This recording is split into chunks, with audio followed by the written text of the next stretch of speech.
What would you say to someone that is in the middle of that deep grief now, that maybe is having a hard time grasping what you're saying in regards to, live through joy when they're feeling so much pain? Yeah, and I make it sound so easy, and it isn't easy. And when I say choose joy, it's you have to show up for your life through actions before you feel joy. Like you have to kind of, I don't want to say like fake it till you make it. I hate that, but it's more like the more that you show up for your life and it's going to feel really shitty, you have to practice getting back to your life. Like for me, every day after Ryan died felt really bad. Like the first few months after he died just felt horrible. But I have two little kids. Like I have a baby and I have a 4-year old. And for me, like they needed to see a mom that smiled and that could go out and be with them and have a good time and go to events. And even though it felt really heavy, I didn't say, oh, like we can't do that. Like I said, okay, like we're doing that. And Mm. the more that I showed up for those events and what I would have done before Ryan's accident, the more like the heaviness kind of lifted and the more I was actually able to kind of cut through that grief and start feeling these like little glimmers of hope and light and joy.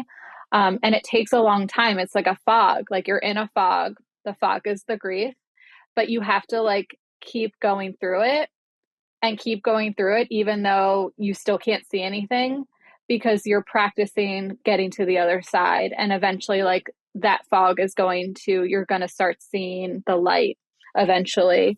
Um, because people, they think, oh, well, I don't want to feel bad. We avoid feeling bad. No one wants to feel shitty. But like sitting in bed watching Netflix and like eating chocolate or whatever, like that's going to make you numb out and you need to feel it.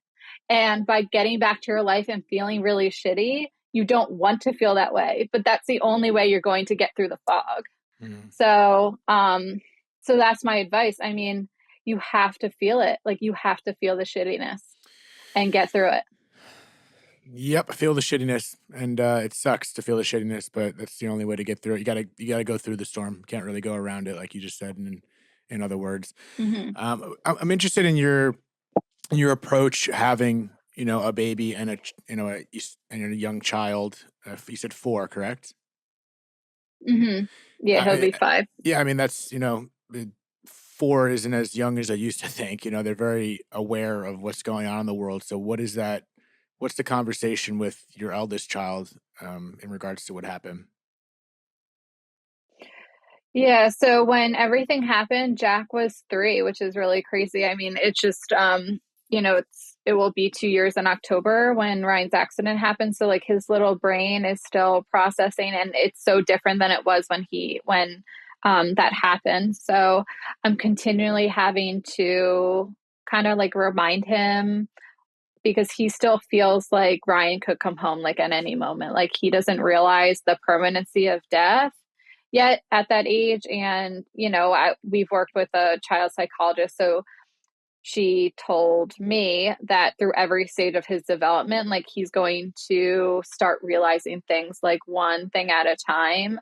And I'm going to have to like reiterate what happened and in different ways. So right now, he needs very literal things. Like when I explained to him what was happening to Ryan on hospice, like daddy was going to die, instead of saying just like daddy's going to die, I said, daddy's body is going to stop working. Like he's not going to be able to dance and sing or talk or do all those things that we can do because his heart is going to stop and his brain is going to stop. And none of the things that make you be able to be, a little boy, daddy's not going to have that. And that's dying. Like I had to explain it on that level to him. And that's what we were told would be the best way to explain it to him, even for, as adults, that for us seems like it's so hard because it makes it harder because you're like, you have to be so literal that it hurts your heart and your soul to describe it in that way.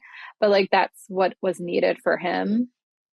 And, he'll say, he's such a good memory.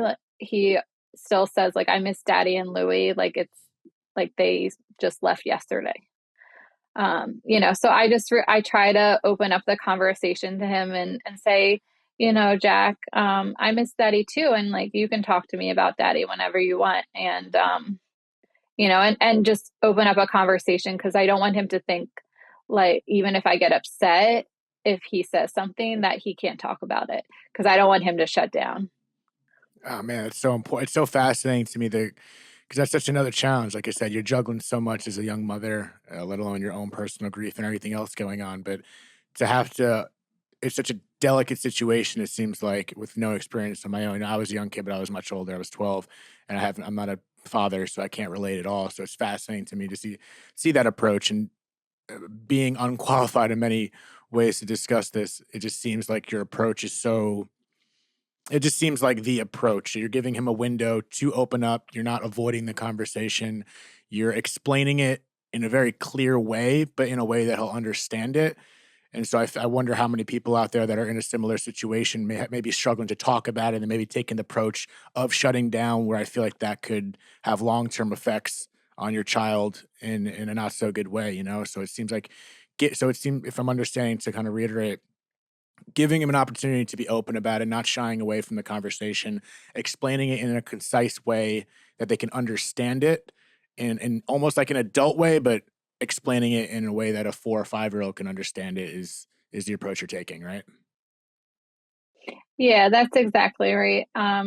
You know, I think just like my mama gut when everything was happening, Jackson actually visited Ryan in the ICU, and I wanted him to see Ryan in the ICU. And some people were like, oh my gosh, like you're actually going to have him go in the hospital and see Ryan, and it wasn't pretty to see, but it was his dad.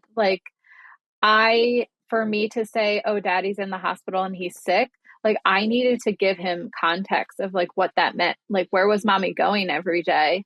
Like, why was I sad? For me, giving him that knowledge is better than him not knowing. And he went to the hospital and he treated Ryan, even though he couldn't talk to him or interact with him, like his dad. I mean, I was so impressed. I mean, adults handle it way worse. I'm not going to lie. Like, some adults just were so horrible in how they handled the situation, and my 3-year-old at the time handled it better than a lot of adults. That says a lot. That says a lot. But Hmm. I think that's such a strong foundation. What you're building right there is just, you know, I feel like it allows him to still be a kid, yet he has to grow up even faster, if that makes sense. But for the better. I can only imagine that he's going to be such a strong man growing up because of the way you're doing it. So I think, like I said, I'm not a father yet, but I think it's really impressive the approach you're taking, and I'm sure there's a million ways to go about it, but I think it's powerful what you're doing, and it's still so fresh in it. So I'm curious to see how that's going to evolve, because obviously, we evolve around the grief as time goes on. Another question I wanted to ask: in the way that your husband passed, it seemed like it was so random. It was such not I don't hate to say, I don't have a good word of describing it, but it was just so random of an occurrence. Like you said, he didn't have a history or allergic reactions or anything like that to a bee sting.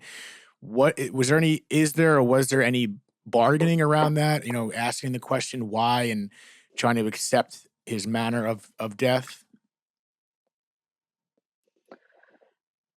For me, some people would say to me, do you ask why you or why Ryan and all of these things? And it's weird. I never asked why us. Um, I did a lot of work on myself before Ryan's accident in therapy because of family situations, and I read a lot of personal development and listen to personal development podcasts. So I am never in a victim mindset. Like, that's just not how I operate. So for me, it was more, I think I'm glad I have a faith system where you know, obviously I was devastated. And if it could have been me, I would have traded that for anything, but it wasn't. And I didn't get to choose that. And I just feel like after everything that our family has gone through and seeing death in such a visceral way, like it's, I don't know. I always describe it as I think that everybody's like life and death is like written in a book somewhere, and it's like we don't get a choice in when that happens, but like we have free will in the middle. Um, so we have to make, the best of it. And I'm at peace knowing that Ryan got to live out his dream here. He got to like love and be loved and have children and like experience those really amazing, the most amazing things you can experience while you're on the earth. And he lived so beautifully while he was here. And like people live 100 years sometimes and they don't experience any of that. So I'm at peace knowing he got to experience that while he was here. Yeah, it's beautiful. It's beautiful. And I asked that question, because I find that, excuse me, if when these things happen, when loss happens, and however it may happen, sometimes it has a reverse effect. Someone who has faith, it might drive you further from faith, or people that have faith, it might drive you deeper into faith, or in all those different variations. So it's I was just curious to see. You said you've had faith prior, and you still remain to have that faith. It's just always intriguing to me how when something like this happens, especially in the manner that it happened to you, which I've never heard before, it seems to drive people in the opposite direction and they stray further from faith. Whether it's because I don't know, is it they feel like it's a victim, or they ask the question, how could this happen, and how could you have faith when something so terrible happens? It's kind of contradicting. So Mm-hmm. I don't know. Yeah, it makes you, I think for some people that, an event happens and they shy away from their faith, it's more, they feel like, well, if I do everything right, or if my loved one did everything right and he or she was kind and, was a loving person, like if there is something out there, like who would be that unjust? But you know, I think that for me, it has nothing to do with that. Death is random. We don't have any control over who gets to go and who gets to stay and for how long. And I think if we understood that more and came to peace with that more, that, it's not personal, it's just random. I think we'd live better because we give up a lot of the control that we have on this life. Like, I know for me, I had a lot of anxiety before Ryan's accident because it's weird. Like I was afraid to die, so I would get panic attacks sometime because I'm like, oh my gosh, what if something happens to me? Like, what if I die? And then after his accident happened, I stopped having panic attacks because I realized like I have literally no control over any of this. Like, why even bother stressing out? And it was like my body was like just gave up the ghost and was like, you don't have control. Just live your life. Like just go after it. Like live with joy, like live beautifully. Because we're on this earth for such a short period of time, and so many people don't do enough with the time that they have. And that I think that is the worst thing that you can do.